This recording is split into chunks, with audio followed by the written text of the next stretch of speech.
আসসালামু আলাইকুম। সুপ্রিয় অষ্টম থেকে দ্বাদশ শ্রেণীর শিক্ষার্থী বন্ধুদেরকে জানাই আজকের ইংরেজি ক্লাসে স্বাগতম। শিক্ষার্থীরা, তোমরা জানো যে তোমাদের ইংরেজি ক্ষেত্রে গ্রাফ অ্যান্ড চার্ট বর্ণনা করার যেই প্রশ্নটি, এটি খুবই গুরুত্বপূর্ণ একটি প্রশ্ন। এক এক ক্লাসে এক এক মার্কস থাকে। বর্তমান এইচএসসিতে এটাতে 15 নম্বর, এসএসসিতে 10 নম্বর, এবং যারা অষ্টম শ্রেণীতে রয়েছে তাদের জন্য এটি কিন্তু বইয়ে দেখবা রয়েছে, এবং এটার উপর বেস করে তোমাদের নেক্সট ইংলিশ পরীক্ষায়ও কিন্তু লিখতে হইতে পারে। তো সেই ক্ষেত্রে আমরা গ্রাফ অ্যান্ড চার্ট কীভাবে লিখতে হয় একটা নিয়ম দিয়ে দেখিয়ে দিব, এবং গ্রাফ অ্যান্ড চার্ট তৈরি করার ক্ষেত্রে কী কী জিনিস তুমি মাথায় রাখবা সেই জিনিসগুলো শিখিয়ে দিব। যারা যারা রানাস টিচিং হোম চ্যানেলটিতে নতুন এসেছো অবশ্যই চ্যানেলটিকে সাবস্ক্রাইব করে পাশে থাকা বেল আইকনটি বাজিয়ে দাও, তাহলে খুব সহজেই তুমি আমাদের সকল ভিডিও এবং সকল ধরনের ক্লাস পেয়ে যাবে। শিক্ষার্থী বন্ধুরা, চলো আমরা চলে যাই rules of describing a graph. তো শুরুতেই দেখো, দিস গ্রাফ শোজ ফ্রম, মানে প্রথম থেকে টু শেষ সাল আর কি।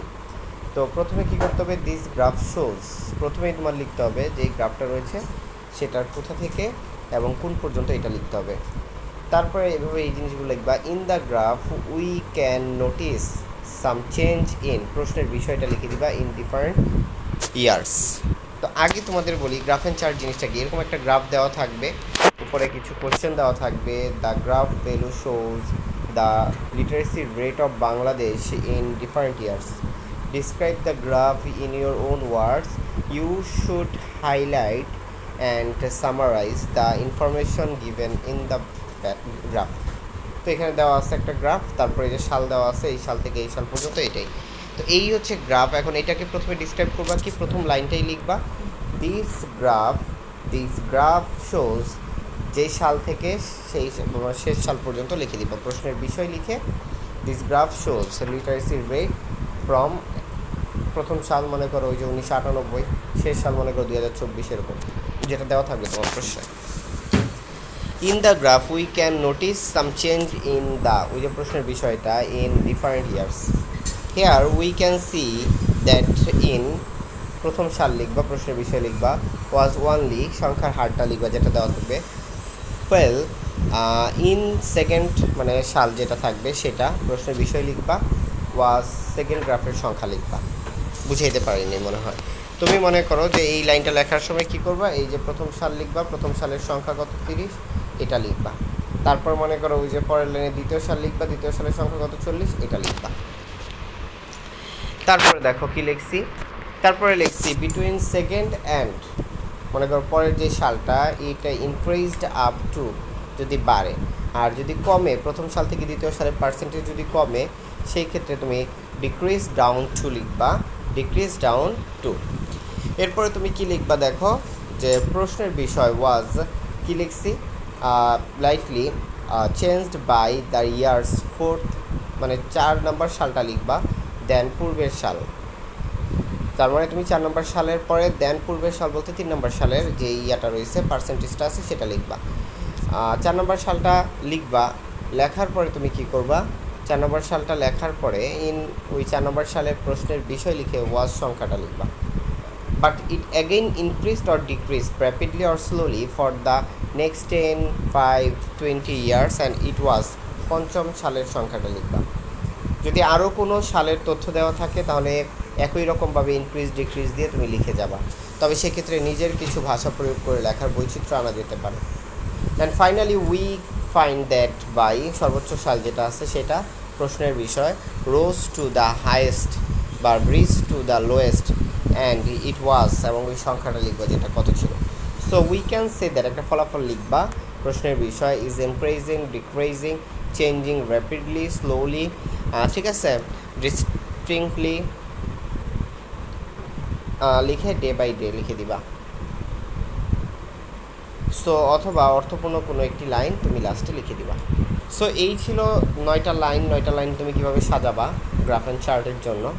দেন we can see a graph and chart right now in front of our mobile screen.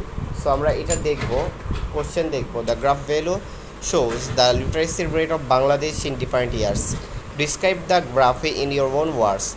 You should highlight and summarize the information given in the graph. তো ফার্স্টে আমরা লিখছি this graph provides information about the literacy rate, বিষয়টা লিখলাম, of Bangladesh from প্রথম সাল থেকে একদম শেষ সাল পর্যন্ত লিখলাম। ইন দ্য গ্রাফ যা বলছি তাই, we can notice some changes in the literacy rate different years. তা বলছে here we see that in 1972 the literacy rate was 30%, যেভাবে বলছি এভাবে কিন্তু well সেকেন্ড ইয়ারটা লিখবা, well in 1982 it was 40%, between 1982 and 1992 it increased up, তো এটা তুমি ইয়াটা করবা, বিয়োগটা করে দিয়ে দিবা, increased up to 52%, কত পার্সেন্ট বাড়ছে সেটা তুমি দেখায় দিবা।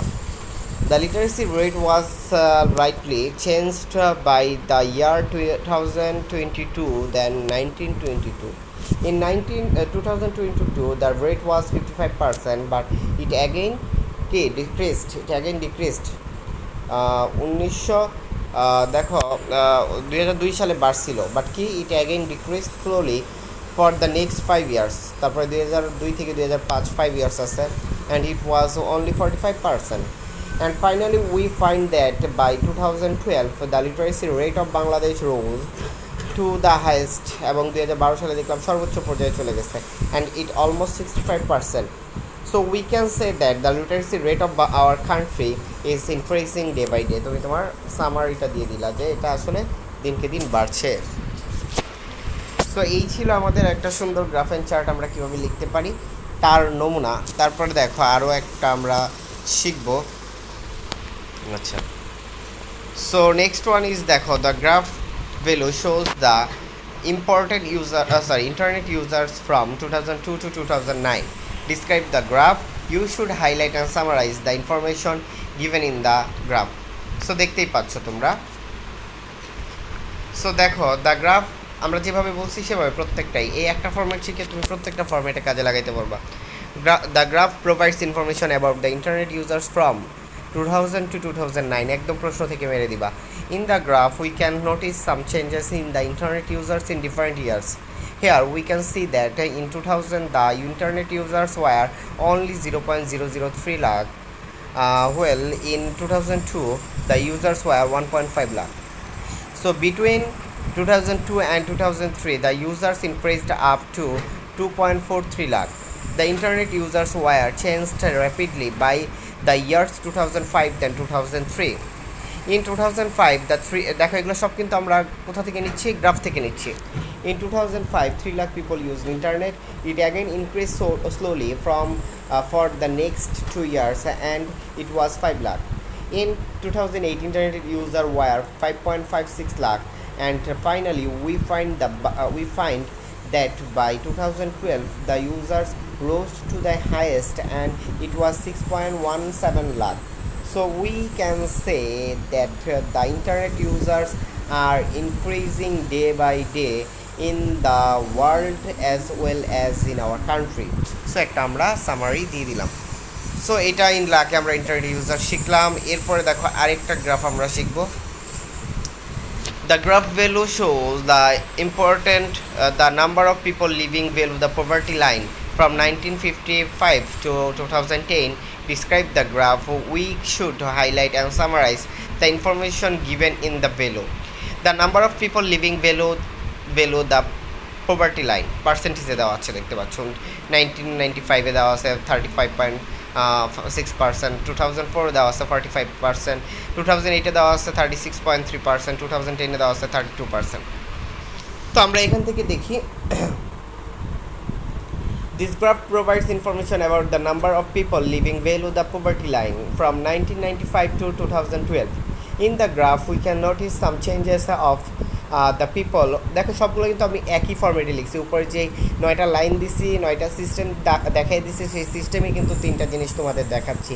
যারা এইচএসসিয়ান আসো, এসএসসিয়ান আসো এবং 8-9 এর স্টুডেন্ট আসো, তারা কিন্তু এই জিনিসগুলো খুব পুঙ্খানুপুঙ্খভাবে শিখে নাও, তাহলে তোমরা অটোমেটিকলি এইগুলোকে প্যারাগ্রাফে করে ফেলতে পারবা।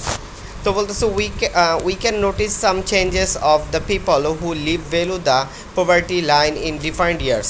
Here we see that in 1995 30 কত 35.6% people below the poverty line. Between 1995 দেখো 1995 to 2024 it is increased up to 45%, which is about 9.70% higher than 1995. The poverty line was likely changed by the year 2008 than 2004. In 2008, the people lived below the poverty line was 36.3%. And finally, we find that by 2010, the poverty line reached to the lowest and it was only 32%. So we can say that the people are changing their poor condition and becoming solvent. So আমরা বলতেই পারি এটা ঠিক আছে যে মানুষ দিনকে দিন কী হচ্ছে, দিনকে দিন তাদের দারিদ্রতার হার কমিয়ে ফেলছে। সো এই ছিল 3টা গ্রাফ। আমরা দেখলাম যে কিভাবে গ্রাফ অ্যান্ড চার্ট, বিশেষ করে গ্রাফ শিখলাম যে কিভাবে গ্রাফকে আমরা ডিসক্রাইব করব। একটা গ্রাফ দেওয়া থাকলে সেটাকে আমরা কিভাবে অল্প ভাষায় সুন্দর মতো নিজের ভাষায় ডিসক্রাইব করব। এছাড়াও তোমরা বইয়ের হেল্প নিতে পারো, অ্যাডভান্স লার্নার, নবোদয়, তারও যেখানে আছে এখান থেকে হেল্প নিয়ে তোমরা আরও সুন্দরভাবে গুছিয়ে জিনিসগুলো করতে পারো। আজকের মতো আল্লাহ হাফেজ। যারা আরটিইচে নতুন এসেছো অবশ্যই চ্যানেলটিকে সাবস্ক্রাইব করে পাশে থাকা বেল আইকনটি বাজিয়ে দিবে। সবাইকে আসসালামু আলাইকুম।